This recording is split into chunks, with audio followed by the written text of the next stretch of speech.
siempre, a esta hora, los días jueves, porque es protagónico. La idea, por si recién te enganchás, si recién ves el programa, es pensar un poco, darnos el tiempo para ello, invitar a distintos pensadores, desde la política, desde la economía, desde el periodismo, desde la militancia, desde la no militancia, para, bueno, ver a esta Argentina y tratar de explicarnos, ¿no?, mutuamente esta Argentina. Hoy tengo varios invitados, así que voy a ser rápido con el preámbulo y darle primero la bienvenida a Gustavo Campana, periodista, escritor, que me ha traído aquí. Quiero agradecer su libro Prontuario, y la segunda parte del título, que podríamos denominarlo, es No hay neoliberalismo sin traición, que es el último trabajo que está mostrándolo en todo el país, excelente como para que entendamos, a ver, desde su perspectiva, a la Argentina de hoy, ¿no? Gustavo, gracias por venir. No, a vos, muchas gracias por la invitación. El título ya, pum. El título es fuerte, es fuerte. Habla sin rodeos, sin eufemismos. Nosotros entendemos que el neoliberalismo es una teoría económica que deja terribles consecuencias políticas y sociales, que es incompatible con la democracia. Planteamos eso porque cualquier teoría que intente ensanchar los privilegios de la minoría en detrimento de los derechos colectivos choca de frente con los preceptos constitucionales del país de un hombre un voto o del gobierno del pueblo para el pueblo y por el pueblo. Por lo tanto, para que el lobo se vista de cordero y pueda enamorar mayorías y pueda ganar una elección, tiene que haber una traición variopinta, que no solamente es política. Traición periodística a la verdad, traición de jueces a la justicia, traición también de sindicalistas y de políticos a sus bases. Miramos para atrás y vamos a ver que la traición es prácticamente una marca de nacimiento en la República Argentina. 4 tipos en una mesa decretando que Moreno va a ser el primer desaparecido de la historia política argentina, la traición de Alvear a San Martín, la traición que termina con Facundo en Barrancayaco, la traición de la oligarquía salteña a Güemes, la traición que termina con Dorrego en un pelotón de fusilamiento, con la oligarquía porteña soplándole el oído a Lavalle que hay que terminar con ese tipo que habla de igualdad, de industria nacional, la traición de Urquiza Rosas, la traición de Mitre a la patria grande en la guerra de la Triple Alianza. Por lo tanto, la traición es una marca de nacimiento y eso es un dato que analizamos a través del tiempo como un eje sustancial, claro. Como el dato más relevante del futuro reciente. No habría habido una sola privatización que termine con lo que le costó al pueblo argentino edificar durante un siglo y medio si no hubiera habido traición política y sindical. Bueno, leyendo sobre vos y tratando de saber qué te voy a preguntar, ¿no? Haces una definición o pones blanqueás una situación que yo no la tenía en cuenta. La palabra traición no tiene un significado más que víctima y victimario. Exactamente. Yo te traicioné a vos, pero vos lo incorporás y le das una idea más global y lo relacionás directamente con lo que nos dijeron y en realidad nos traicionaron en las campañas. ¿Por qué no explicás a la gente ese concepto? Sí, el concepto es que no existe en la Real Academia Española una palabra que explique cómo se puede traicionar a millones de seres humanos. Que la palabra tiene mucho más que ver con el uno contra uno. Pero cuando vos traicionás a millones de seres humanos y aplicás una política neoliberal, en la mayoría de los casos mandás a la banquina de la vida a 1/3 de la población, matás la industria nacional y entonces generás una desocupación de 2 dígitos, matás la industria nacional y matás a las pymes, que son el 80% de la mano de obra en la Argentina, matás a las pymes, que son el 45% del PBI.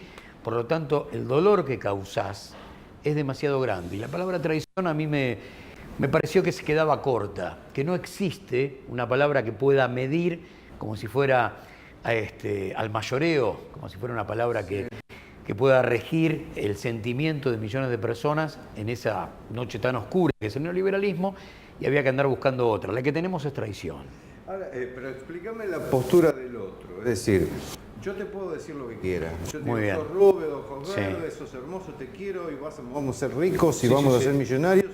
Y yo te creo. ¿Cómo me convenciste a mí de eso después de tantos años de haber adquirido ciertos derechos y haber progresado? Noemí Klein lo explica perfectamente en la teoría del shock. Para que avance el neoliberalismo tiene que haber tierra arrasada, y esa tierra arrasada la genera el propio neoliberalismo. La tierra arrasada desde el punto de vista económico que genera el cambio de matriz económica el 24 de marzo del 76 es el Rodrigazo, Ajá. mediados del 75. Ajá. La tierra arrasada del 89 es hiperinflación de 3 cifras, golpe de mercado y saqueo. Y lo que está sucediendo en este momento es mucho más complejo de explicar, porque el 9 de diciembre de 2015, casi como un hecho histórico que no tiene antecedentes en la historia política argentina, y habría que revisar en qué otro momento en el mundo se dio que después de 3 periodos consecutivos se lo despida a un modelo de paz con 500.000 personas en la Plaza de Mayo. Entonces, la tierra arrasada no existe. La tierra arrasada hay que construirla sobre la marcha. Entonces, ahí aparece la demonización del pasado reciente. Nosotros entendemos que el neoliberalismo es como ingresar a una clínica apenas con una gripe. Vos salís en 3 o 4 días. Pero cuando te vas, te tocas y te falta una pierna. Preguntás y el médico entonces te dice, mira, hubo que sincerar tu diagnóstico y fue por tu bien. El problema es que una semana después, millones de argentinos empiezan a andar con la muleta y ven que no es tan jodido. Al mes ya corren del colectivo con la muleta. La tuneás, inclusive la ponés. Se naturaliza la falta, que no es más que la transferencia de recursos. Alguien te afanó la gamba, ya no está más. Se apropiaron de esa pierna, pero vos ya empezás a ver que en la diaria te movés casi con comodidad. Entonces, el neoliberalismo miente en campaña porque sus deseos son inconfesables. El neoliberalismo miente mucho más cuando es gobierno porque sus deseos son mucho más inconfesables que cuando estábamos en campaña. Esto de amplificar los privilegios de la minoría en detrimento de los derechos colectivos no se puede hacer sin cobertura mediática. Cobertura mediática que en el primer desembarco neoliberal, en tiempos de Martínez de Oz, es Papel Prensa, los semanarios de Vigil y Berson Mastaller, que era una empresa norteamericana que fue la creadora de la publicidad de la silla, suban el techo, bajan el piso, tasa y dólar, tiene que ver con Somos Derechos y Humanos, ellos son los creadores de Somos Derechos y Humanos, y la publicidad de la vaca, que era la Argentina, rozagante, hasta que venía el terrorismo, los subversivos y la dejaban famélica. Bueno, todo ese combo se repite de alguna manera en el segundo desembarco del neoliberalismo, porque la privatización de Canal 13 es para el mejor alumno de los 3 de Papel Prensa y Canal 11 va para el mejor alumno, que eran los semanarios de Vigil. O sea, se repite casi la matriz que en papel había construido una realidad paralela. Y hoy ya lo tenés al Grupo Clarín manejando el 85% de los medios en la Argentina, y de esa manera podríamos decir que está en peligro no el sistema comunicacional, no el sistema periodístico, está en peligro el sistema democrático. Te están escuchando ahí en casa y dicen, bueno, ¿y cómo me defiendo de todo esto? Bueno. Yo, individuo, que voy a laburar, Sí. que estoy tratando de llegar a fin de mes, ¿cómo me defiendo yo en términos de protegerme de todo esto? Que además, y como lo hablábamos fuera de cama, es como un gran déjà vu potenciado, porque estamos teniendo las mismas conversaciones que en los años 90, No cabe duda. en una línea de tiempo, si trazáramos, estamos como otra vez hablando de lo mismo, privatizaciones, flexibilización laboral, van por la guita de los jubilados. Ya hablamos de todo esto. Ya hablamos de todo eso. ¿Y cómo estamos parados otra vez en el mismo lugar? Bueno, la única forma es deshistoriar. ¿Qué quiero decir con esto? Lo mejor que hace la derecha en todas sus modalidades históricas, unitarios, conservadores, gorilas, liberales, neoliberales, es deshistoriar, arrancarle páginas al libro de historia para, como decía Rodolfo Walsh, la derecha te hace creer que esto empieza cada vez que ellos llegan, y la verdad es que hay una historia muy fuerte detrás. Deshistoriando se desclasa millones de seres humanos que no saben de dónde vienen, cuáles son sus tradiciones políticas, sus tradiciones sindicales, no pueden reconocer las manos engrasadas del abuelo en la fábrica, ni el viejo en el taller, ni ellos mismos mirándose frente al espejo. Y aparece esa revolución cultural que genera millones de seres humanos con un criterio absurdo, aspiracional, para llegar a un lugar al que nunca van a ser bien recibidos. Y como decía Jauretche, querer estar más cerca del que tienen más lejos y más lejos del que tienen más cerca. Ante eso se destruye el sueño colectivo, empieza el sueño individual, lo que dice también Jorge Alemán, el neoliberalismo es una fábrica, la mejor fábrica de subjetividades, de individualismos, y tenemos que reconstruir el sueño colectivo, que se hace con la militancia en la calle, otra vez informándonos, otra vez escapando de lo que es el enemigo que tenemos en casa a través de la tele o a través de los diarios, y es salir de ese discurso único, no para ir a otro discurso y de esa manera quedar en otra encerrona, sino para amplificar el debate, para tener pensamiento crítico, para discutirnos, para saber qué nos pasa, para saber que esto ya nos pasó 2 veces en 41 años. Y entonces yo puedo contarte perfecto, yo o cualquiera que estudie el neoliberalismo 76-83 o 89-2001, yo te puedo contar el final del cuento sin pasar por Había una vez.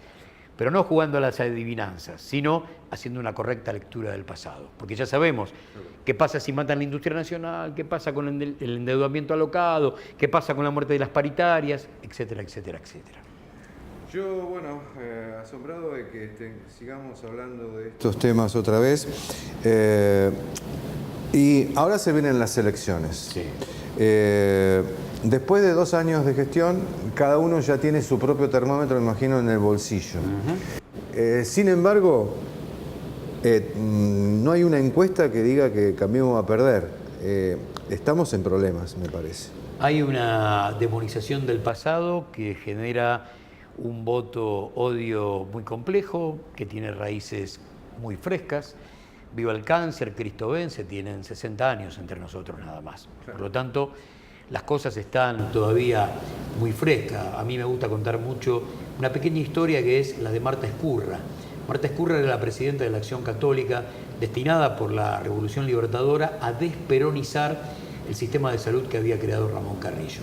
Y con el fuego, como intentó Bonadío, con el Plan Cunitas, con una idea muy de la Edad Media, con una idea muy de la Inquisición, pasó por el fuego todo lo que decía Fundación Eva Perón. Y no le importó dejar a los hospitales públicos sin mantas, sin frazadas, y es más, tiró la sangre que estaba en los bancos de sangre de los hospitales públicos porque decía que había sangre peronista.